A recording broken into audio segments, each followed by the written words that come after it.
Hi again then guys, and welcome to a very special episode 10 of Days Gone By, because this car of course is not featured on Gran Turismo 6. This is rather a Gran Turismo 5 vehicle and also Gran Turismo 4.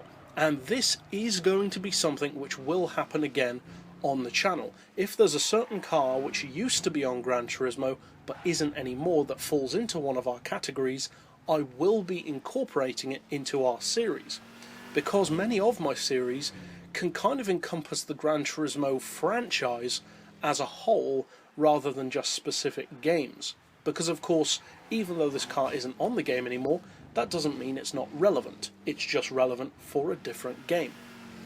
So, in this particular pick, we are discussing a pretty awesome classic sports slash kind of muscle slash long distance tourer that is the Jensen Interceptor. Now this is not the all-wheel drive version of the Jensen Interceptor, which was pretty much the first all-wheel drive high performance car, but it's still a pretty cool car nonetheless, and it is kind of a British muscle car to some degree. It's powered by a 7.2 litre supercharged engine, which in the case of Gran Turismo 5 can put out up to 703 horsepower, making it, over the whole Gran Turismo franchise, one of the most powerful classics, certainly in the road category.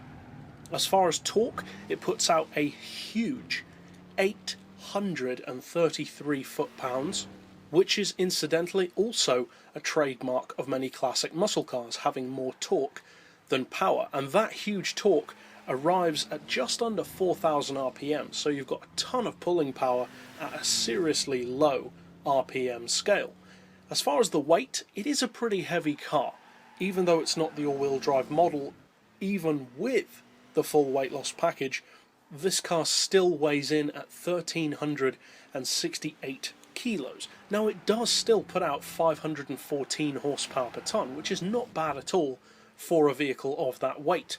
As far as PP, it sits at 574, which isn't necessarily as relevant on Gran Turismo 5 because PP wasn't really used so much back then, especially in career mode.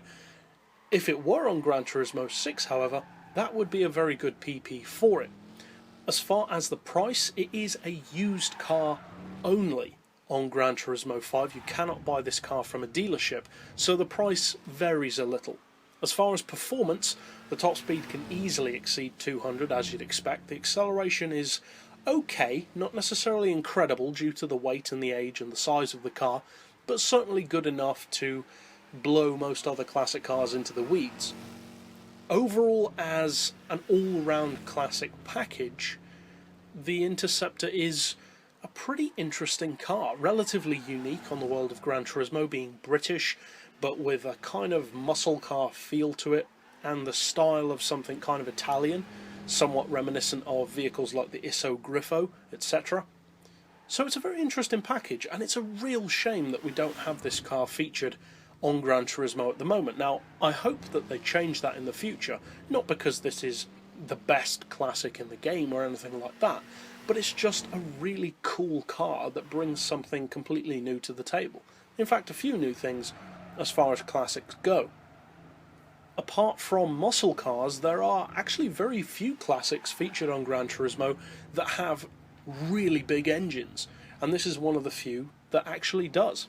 In the broad scheme of things, obviously this car doesn't have a huge amount of relevance for many players now, but for those who are still playing Gran Turismo 5, I would definitely recommend checking this car out when it comes around in the used car dealership. It's not necessarily the kind of car that I'd recommend using in B-spec mode, because especially in its fully tuned form, the computer drivers don't really handle it that well because of the size and weight. If, however, you drive it yourself, it's a very cool cruising car, very fun to drive, and is a fantastic drift car. Having all that power and a very tail-happy chassis combined means that it's just an obvious choice as far as classic drifters go. The fact that online racing is no longer a part of GT5 kind of limits how much enjoyment you can still have with this car without having other people to enjoy it with, but it's still a very fun car nonetheless. Overall, that's pretty much it for this review. It's a relatively simple one because it's not a currently relevant car, but as I mentioned just now, I personally really hope that they bring this car back to Gran Turismo in the future. But that's it overall for this particular review. As I mentioned at the outset of this video, we will be bringing other vehicles from Gran Turismo's past into my current series, predominantly this one, and I'm even trying to get some cars from even older Gran Turismo games, such as most notably Gran Turismo 4, which has some incredible vintage cars that aren't featured anymore, such as the patent motor wagons from 1886 and the Ford Model T. It is, however, proving a little bit problematic for me to capture the gameplay at the moment, but I am constantly trying to improve that, and if I can, I would love to feature those cars in the future of this series. But that is it for this particular review. I hope you guys have enjoyed this special guest from Gran Turismo's past, and for now, as always, thanks for watching.